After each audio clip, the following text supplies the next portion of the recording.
It's great to be here. We have a great looking crowd here. Thank you all. The best looking group of welders and steelmen and women I've seen in my entire life, I think. This is a sharp crew. Now, everybody behind me, I was told, volunteered to be there, and so you guys have to clap and cheer at everything that I say, and if not, we're gonna have to kick you the hell out of here. And a couple of them actually, and I'm not gonna call them out by name, but they were selected because they're some of the hardest working and best working people in this facility. And we just want to say we're proud of you guys, proud of what you do, and proud that the tradition of Wisconsin craftsmanship lives on in this great facility right here today.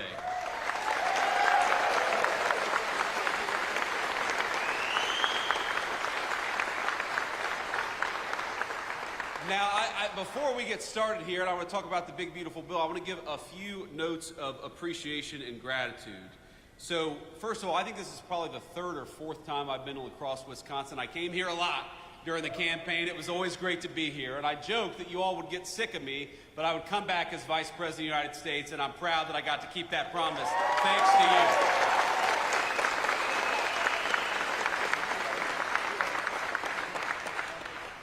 So I want to thank Paul Bagnevsky. Paul, thank you so much. I got it A minus maybe on that pronunciation. He is the president and CEO of this incredible facility. We're so thankful to be here. I want to thank Jake Koshiol and the rest of the Tough Job team for giving us such a warm welcome here in Wisconsin. I also want to thank, and you heard Doug Burgum, our great Secretary of the Interior. How good of a job is Doug Burgum doing as Secretary of the Interior? Doug, thank you. Doug is doing a great job, but you heard him give a shout out, and I'm going to give another shout out to the great Representative Derek Van Orden. Thank you, Derek. Please stand up. Give it up for this guy. He works harder than anybody in Congress. He works so hard that he lost most of his hair, in fact, over his time in Congress. I'm sorry about that. I had to poke a little fun at my good friend Derek. But, you know, there are so many people who just show up in Washington. They go along to get along. They cast a vote or don't, but don't really do much else. Derek is fighting every single day for the people of this district. You should be proud of him, because I certainly am. Thank you, Derek.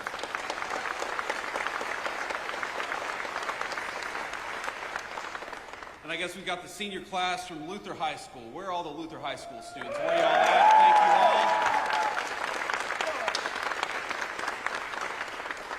all. Now, have you all started school yet? Or are you playing hooky today?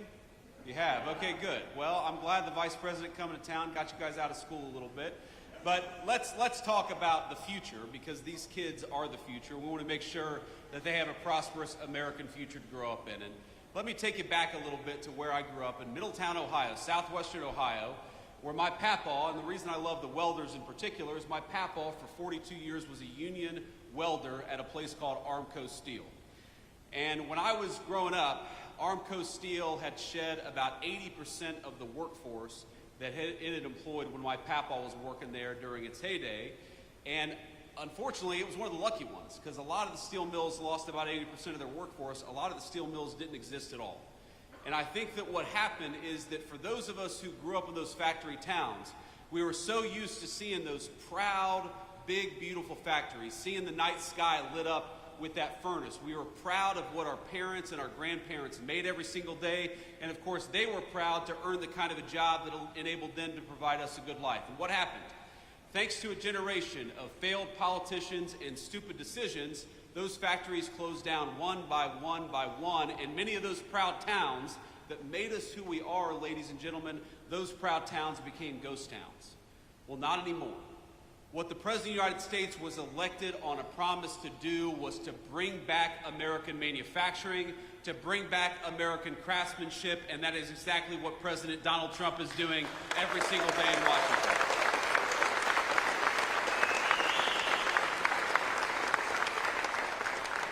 How nice is it to have a president who, instead of rewarding companies for shipping your jobs overseas, rewards companies for building factories right here in the United States of America?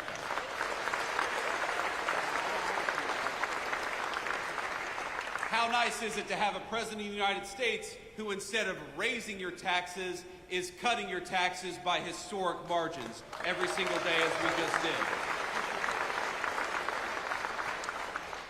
For years, American leaders would ask you to work overtime, would ask you to spend even more time away from your family, and every hour that you spent at the job, they would reach further and further into your pocket. How nice is it to have a President of the United States who cut taxes on overtime, because we believe that if you spend an extra hour at work, the government ought to keep its hands the hell out of your pocket. Is that right?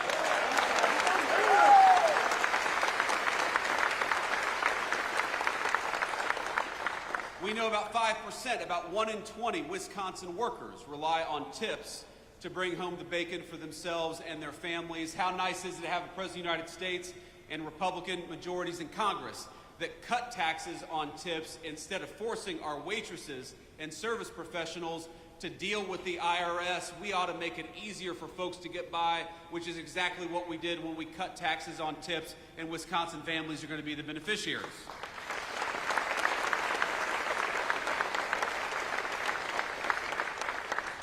What the Working Families Tax Cuts did is very simple, ladies and gentlemen. It let you keep more money in your pocket.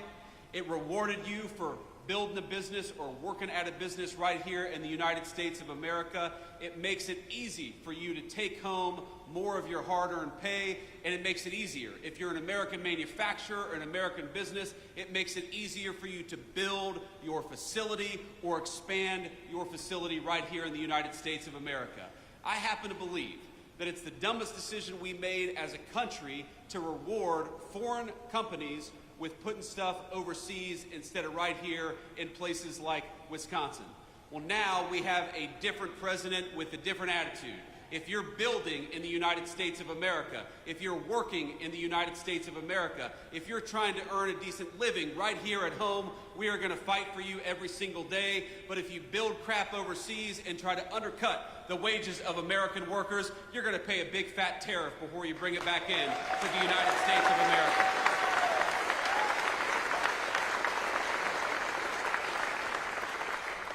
Now, I was talking with a Fox News host earlier, and I'm going to embarrass him a little bit. I'm going to make him stand up and be recognized. You guys know Will Kane. Will? A lot of us watch the show. He's doing a good job. You know, what I told Will earlier is that all these problems are interconnected. Why is it that we allowed these Mexican drug cartels to bring this poisonous fentanyl into our communities? Why is it that so many people lost hope and started taking that fentanyl? Why is it that we had a government that seemed to care more about illegal immigrants than they did about their own citizens? It's all connected, because when they shipped your job overseas in the last administration or administrations that came before it, what they also did at the same time is they allowed those cartels to come in to our country and take advantage of our communities. So what the Working Class Families Tax Cut does is, yes, it gives you more take-home pay. Yes, it cuts taxes on overtime. Yes, it cuts taxes on tips, but it also gives our incredible law enforcement over $100 billion to get those drug cartels the hell out of our country once and for all.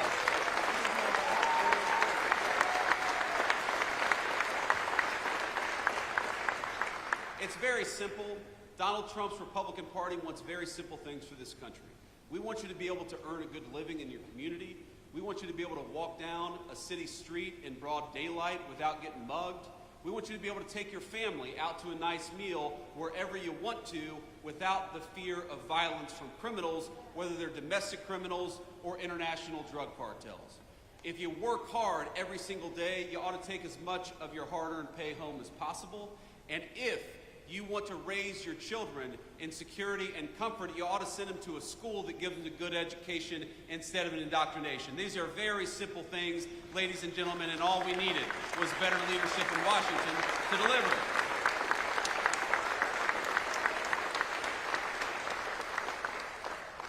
Now, Representative Van Orden will tell you this, but if you didn't know, that it turned out that we didn't get a single Democrat vote for cutting taxes on tips, cutting taxes on overtime, or increasing the child tax credit. Not a single Democrat in the House or the Senate could actually deign to vote for giving you more of your hard-earned money. And we got to ask ourselves why that is, because as much as I am proud of what we've accomplished It would honestly be a little bit easier, wouldn't it, Derek, if the Democrats actually worked with us instead of fighting us every single step of the way. And you're going to see this. We're a little early for campaign season, but in a couple months or maybe about a year, you're going to start seeing television advertisements. And you're going to start seeing Democrats lying about what's in these working families tax cuts. And I'm going to tell you exactly what they're going to say. They're going to tell you that this bill, which gives you more of your hard-earned money, that they opposed it, not because they want to raise your taxes, and they do, but because they're worried about your health care. They are so worried about your health care, in fact, that they want to give more and more of your health care to illegal immigrants. And that's exactly why they voted against this bill. I know we have this beautiful high school class back there. And I'll give you, just from a vice president to the high school seniors, I'll give you guys just a little bit of relationship advice from a man who's been happily married for 11 years. Find yourself somebody who loves you as much as national Democrats love giving health care benefits to illegal aliens. That's my advice for you. Because it is, as far as I can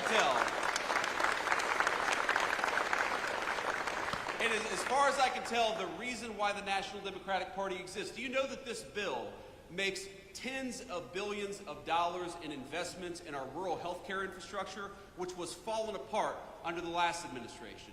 This legislation guarantees that hardworking Americans are going to have access to their Social Security, Medicare, and Medicaid benefits. But what this bill refuses to do, and what Republicans absolutely refuse to do, is to give your hard-earned benefits to people who don't have the legal right to be in this country to begin with. It is very simple. And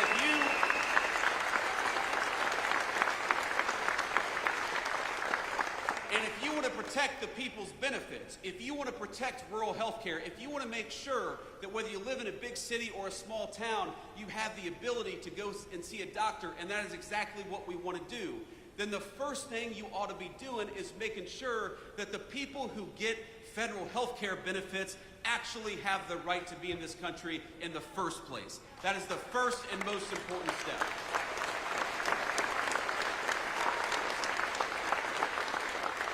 And that's what this legislation did. So don't believe the lies and don't believe the attacks. What we are doing with this legislation is giving you a tax cut and trying to rebuild the healthcare infrastructure of this country that got decimated under Joe Biden's leadership.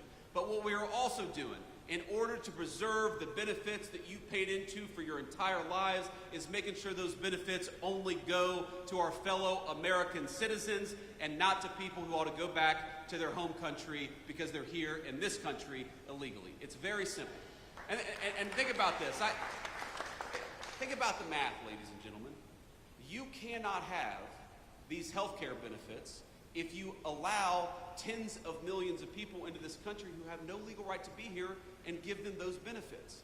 We were on the freight train to bankruptcy under Joe Biden's leadership because we had a Democratic Party that didn't care enough about this country to actually enforce our borders. And it's that simple.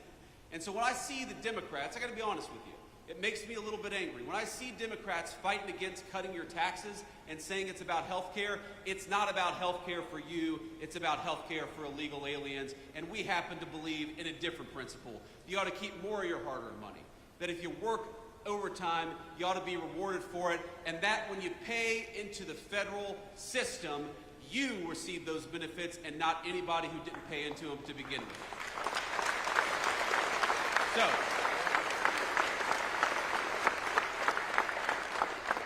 let me say just a couple more things, and then I'll hit the road, but maybe I'll take some questions. Should we take some questions from the fake news, ladies and gentlemen? Would that be fun? Okay, we can do that too. But we'll try to focus on the local Wisconsin reporters first, because I know that they're not fake news, right? We got good local reporters here in Wisconsin?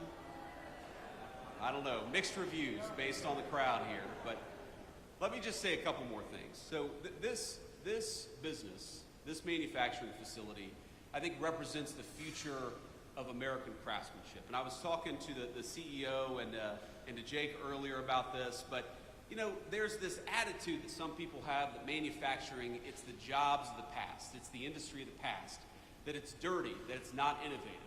Why? I challenge any journalist to walk around this facility for 10 minutes and not realize that this is one of the most innovative companies in America, and this is the future of American industry, the future of American innovation, and the future of American manufacturing. They're using artificial intelligence in this facility. They're using robotics in this facility. They're doing things that, frankly, were not even possible 20 years ago, and they're doing them in order to build a great American future. We are practically a stone's throw away from a beautiful new bridge, a bridge that is being built with American-made steel from this manufacturing facility because we have great American craftsmen right here in Wisconsin, and we ought to fight for it.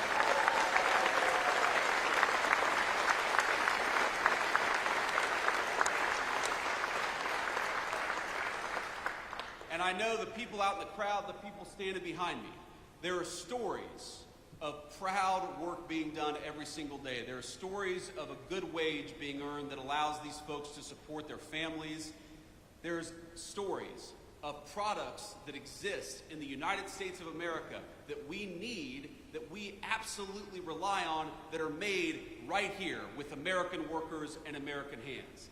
That makes me so proud to be your vice president, to get to stand here, to get to see a little bit of it, to take a little tour, to recognize that the American future that our children deserve, that the American future that our children rely on is going to be built by and for American workers, and you guys are the proudest American workers in that tradition. So God bless you, and thank you.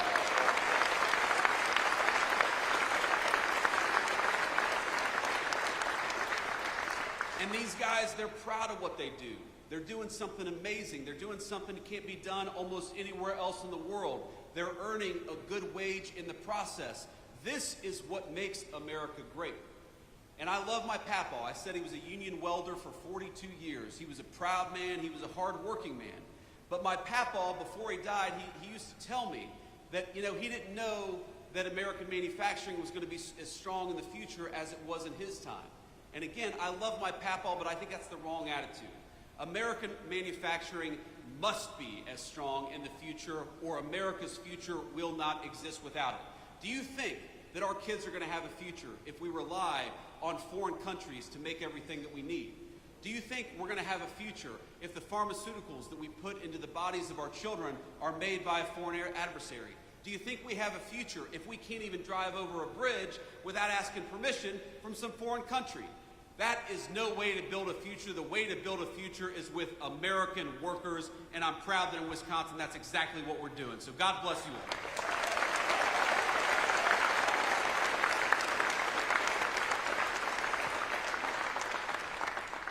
And I want to say just one final thing, and I'm going to end this on a somber note. We've had some fun here, but I'm very mindful of the fact that we're just a couple of minutes away from the Minnesota border.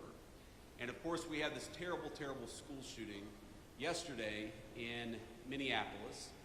And I imagine, like a lot of you all, it hits pretty close to home, very personally, because though you may not know anybody who's affected by it, I think a lot of us know people who've been taking their kids in the last couple of weeks to their first day of school.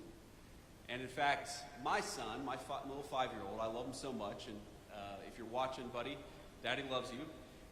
He started his first day of kindergarten just 2 days ago.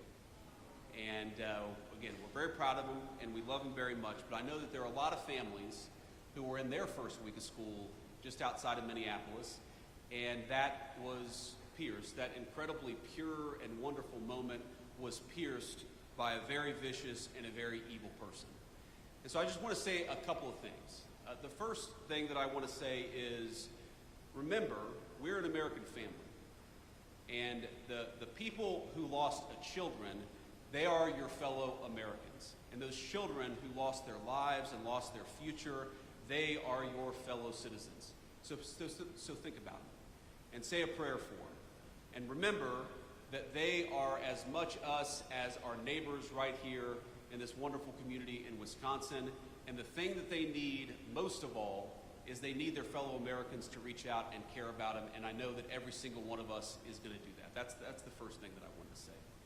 The second thing that I wanted to say is, when I first heard the news, I was worried that the death toll was going to be higher based on what the media reports were saying. Right now, there are still a couple of kids, some of whom in very critical condition, who may yet survive this, and I think they would appreciate your prayers and their families would appreciate your prayers as well. So if you are the praying type, I'd ask you to say a prayer tonight for those kids that are still recovering, that they may recover fully and go on to live a full life, the life that was deprived from a couple of their classmates. And, you know, the stories, I'd encourage you to read some of the stories about what happened yesterday, about the violence, about the fact that you had 10-year-old kids laying over their friends to look after them and to try to protect them.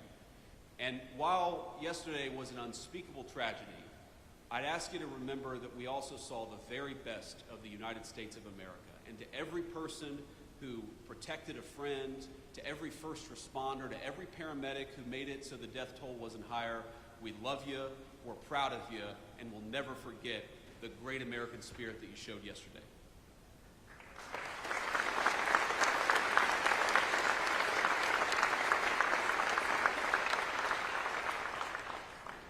And on that note,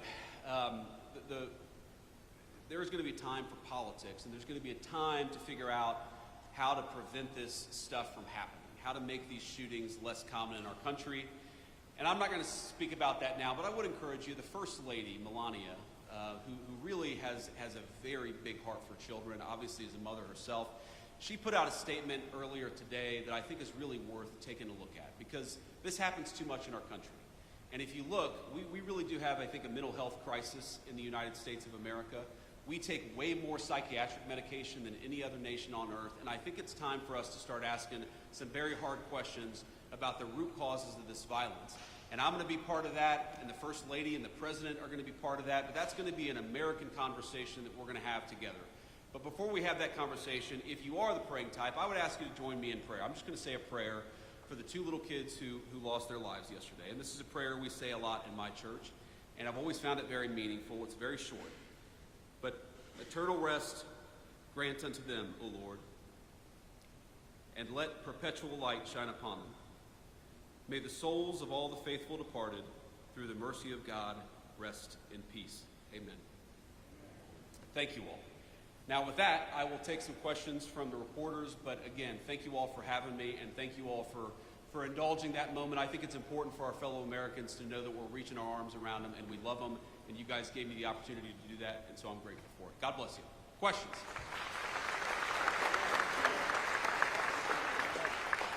Caden Perry, La Crosse Tribune, local reporter. I'm curious, a lot of investments in the steel industry in this nation, especially the signing of the Nippon and U.S. Steel merger in Pennsylvania, a lot of those investments seem to be going to the Rust Belt and major corporations there. Can you point to something in your policy that will help small businesses like this and others that are maybe outside of the conventional areas for the Rust Belt? Yeah, so first of all, by ensuring that facilities like this have access to great American-made steel, we make sure they're never going to get cut off. And I talked to the CEO about this earlier. We make sure that they're always going to have the supplies necessary to do the business that they need to do. And that's a very important thing, because as we learned during the COVID pandemic, when you rely on foreign countries to make your critical supply, sometimes those foreign countries don't work. You can't depend on them. We can depend on our fellow Americans, and that's why it's so important, big corporation and small, to bring this stuff back to the United States. But you ask, what is going to help this small business? Well, first of all, the workers here, when they work an overtime shift, are not going to have to pay taxes on those overtime hours. That's going to help the workers and consequently the business right here in this facility. But also, you heard Secretary Burgum talk about this earlier. When a plant like this makes a big investment, we want to make that pay in the tax code. We want to penalize them for investing in American workers and American production. And the working families tax cut, you know what it does? It completely accelerates depreciation, so that when they make a big investment, when they buy a big amount, when they buy a big new facility or they buy a big new piece of equipment, they can immediately benefit from that in the tax code. And it's such a reversal from what we've had in this country for 40, 50 years, where we would penalize companies in the tax code for building and making in the United States of America. Under President Trump's leadership, we're rewarding companies in the tax code for building and making right here at home. Next question.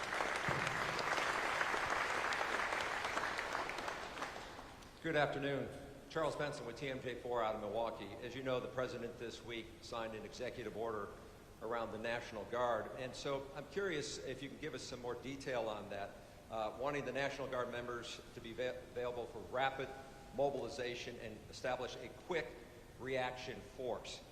My question would be, would that quick reaction force be deployed to help with day-to-day police work, and would a governor, like the governor of Wisconsin, have the option to say no to any deployment nationwide?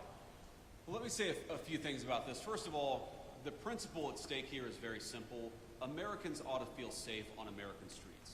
How many of us...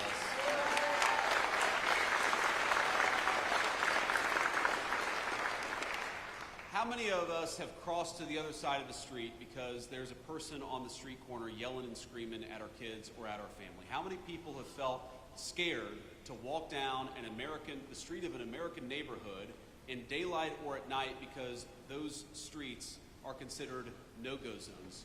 How ridiculous is it that we ever let there be no-go zones on streets paid for by American taxpayers? You bought those streets, you ought to be able to enjoy them as American citizens. It's very, very simple. So that is the principle at stake here. And in Washington, D.C., let's step back a little bit. Washington, D.C. got to a point where it was having a murder more than every other day. The national capital of the most powerful nation in the history of the world had a murder every other day, carjackings, armed robberies that rival literal third world countries, and the President of the United States said, this is America's city and enough is enough, and he deployed the National Guard to fix it. Now that was the right decision at the time, but I don't know how anybody can look at the results over the last 14 days and say anything other than thank God Donald Trump did what he did. Because armed robberies, carjackings, murders are down between 40 to 90%. Even the very Democratic mayor of D.C. said yesterday that she was grateful for the additional police presence because it made it possible for people, Americans, black, white, rich, and poor, to enjoy the nation's capital again. And that's what I want. I mean, all of you, Washington, D.C. is your town. You literally built it with your tax dollars. You should be able to come and go to one of these beautiful museums or see one of these incredible monuments without fear that you're going to get mugged. And that's what we have changed in just a short period of time. And you asked the Wisconsin-specific question. What the president has said is that, very simply, we want governors and mayors to ask for the help.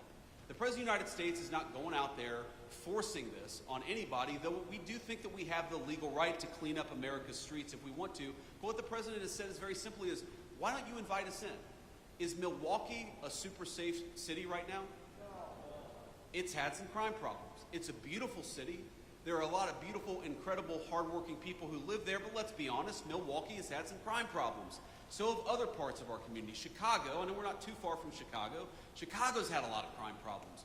Why is it that you have mayors and governors who are angrier about Donald Trump offering to help them than they are about the fact that their own residents are being carjacked and murdered in the streets? It doesn't make an ounce of sense.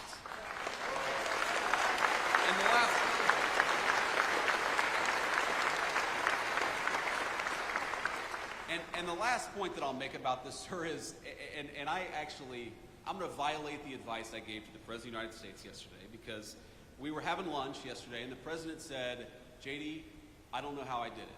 I have actually got the Democrats to come out in defense of crime. And it is crazy. If Donald Trump came out tomorrow and said he really likes puppies, you would have AOC come out and say puppies are terrible. So you have Donald Trump, who has reduced murders, carjackings, and armed robberies in 14 days in Washington, D.C., and now you have national Democrats coming out and saying, oh, well, we love murders and carjackings and armed robberies. Why won't Democrats just use some common sense? We're going to disagree about stuff from time to time. I'm sure Democrats want higher taxes and I want lower taxes. We may disagree about some foreign policy issues, but on this basic principle that murdering people, armed robberies, carjackings are bad, wouldn't it be nice if the Democrats just worked a little across the aisle for once? Yeah. Next question. Thank you, Mr. Vice President. Matt Smith, WISN TV in Milwaukee. To what you just said, Milwaukee's mayor the other day said absolutely not to any talk of National Guard troops. Would the administration consider ever coming into a city like Milwaukee? Well, again, we want to be invited into Milwaukee. We want to help people. We want to help our fellow citizens. And we think that if you look at the crime rates, if you look at the murders in Milwaukee, if you look at certain neighborhoods where people are unafraid to go out even in the middle of the day, we would love to come and help the people of Milwaukee. But the President of the United States has said he wants to be asked. And that has been his consistent line from the very beginning, that we have an incredible law enforcement capability in the United States. You know what's crazy about crime? Is most of the violent crime is committed by a very small number of people. When we talk about a violent crime problem, we're not talking about thousands upon thousands of people in Milwaukee. We're talking about a few hundred people who probably commit 90% of the violent crime.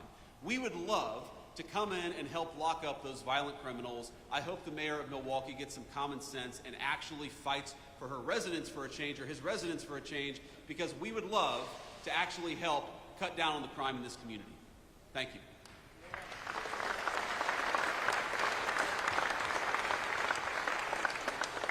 Good afternoon, Anthony DeBruzzi, Spectrum News, Wisconsin. Sticking with Milwaukee, but a little different. Yesterday, Governor Tony Evers requested a disaster declaration from President Trump after the historic flooding that we've seen in the Milwaukee area. So can Wisconsinites count on the administration for financial help through this? Yeah, so obviously, look, we want to help people, we want to help our fellow citizens, and I know that Wisconsin has suffered some serious problems. I have not talked to the President of the United States. I'm not even sure that he's aware yet that the governor has issued that disaster declaration, but I will take that back to Washington, D.C. and make sure we respond to it promptly. Thank you, sir.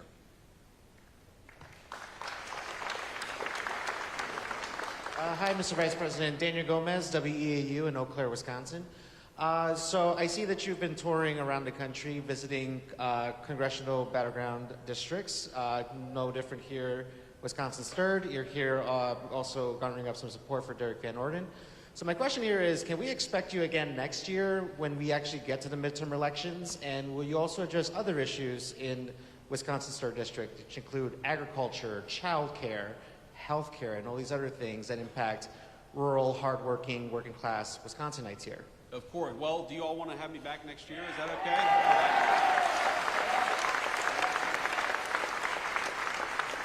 Look, so long as the people of the 3rd District will have me, yes, I will keep on coming back and keep on talking about the issues that matter.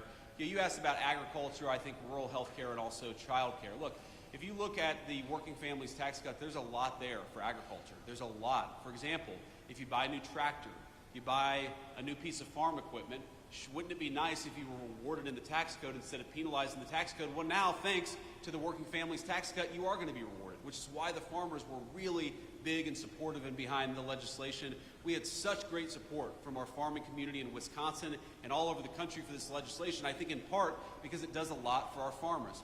You asked about health care. Look, rural health care in this country is in bad shape. It was left in bad shape by the previous administration, and this legislation, the Working Families Tax Cut, has got tens of billions of dollars to shore up our rural health care system.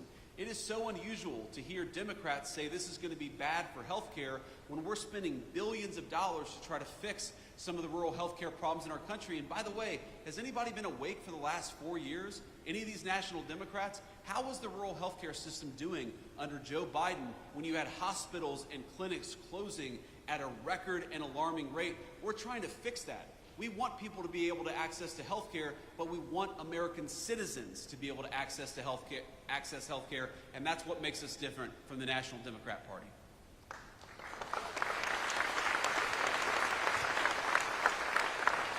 And I'll take maybe a couple more questions, then we're going to hit the road. Hi, thank you so much for taking questions from us. My name is Laura Schulte. I'm a reporter with the Milwaukee Journal-Sentinel. You've talked a little bit, about the disaster declaration, but I'm wondering, how long will Milwaukee have to wait for a disaster declaration from President Trump? Well, if I understood the question correctly, and this is the first time that I'm hearing about it, we got the request from the governor yesterday. Is that right? Okay, so I mean, it's very possible that request has not even made it to the president's desk. I mean, these things sometimes take more than 12 hours before they get to the president's desk. So what I can promise you is now that I'm aware of it, we're going to take a look at it. We're going to make sure that it gets the review that it requires. And look, we love Wisconsin. We love all of our American citizens. People are struggling. We recognize that, and we want to figure out ways to help them. Thank you.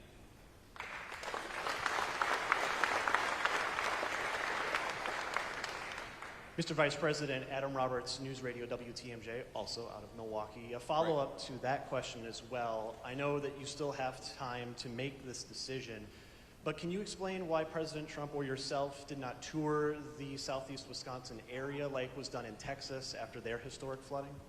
Yeah, I can give you a very simple answer to that question is, if you remember the Texas flooding, the president did not show up until he felt like he could provide comfort and aid to some of the grieving families, but not actually be a huge distraction for law enforcement. I mean, look, it is a reality of the world that when the president or the vice president of the United States show up, there are a lot of Secret Service, there's a lot of local law enforcement. And I remember explicitly being in the Oval Office talking with the president about this. He said, I really want to go to Texas, and I really want to visit with these grieving families, but we can't do it until the local law enforcement says we can support this without affecting the recovery and other efforts. So we would love to visit, we would love to talk to people, but some of this depends on, we talk with local law enforcement, and we don't just want to show up for a photo op, we want to show up and actually help, and that's what the President of the United States is focused on. Thank you, sir. And I'll do one more question before we hit the road. Jeff Murdoch, The Washington Times. So there are plenty of people, there are scores of people still in jail that have been pardoned under President Biden's auto pens. Do you think they should be released from prison? Well, I think that there's something weird about this auto pen, which is that you have a guy who even some of his own staff members said did not have the mental faculty to be president of the United States, okay? While at the same time, he allegedly signed a bunch of pardons, which we now know were signed by the auto pen. I think it raises a very difficult question about whether those pardons were actually legitimate in the first place. I mean, think about this. How can you sign a pardon? How can you engage in presidential conduct that's binding if your own staff members are saying, well, this guy wasn't exactly fit to be the president of the United States? So look, I'll let the courts figure this out. As the president of the United States has said, President Trump, we always follow the court orders and we always try to work with the courts. But I think the American people, far more than whether this pardon is thrown out or that pardon is thrown out by the court, let's step back and ask ourselves, how is it that the American media and senior members of the Democratic Party conspired to hide us from the fact that the President of the United States wasn't fit to do the job? This is about more than politics. This is about more than policy disagreements. This is about, if you get a phone call at 3 a.m. and there's a national security emergency, does the person who's answering the phone have the mental ability to do the job?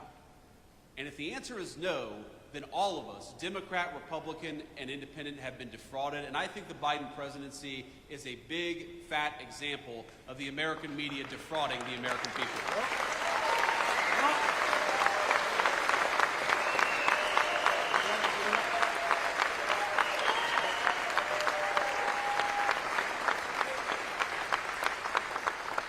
So on that note, I just want to thank you all again for having us, and just remember, we are every single day in Washington, D.C., we are fighting for you.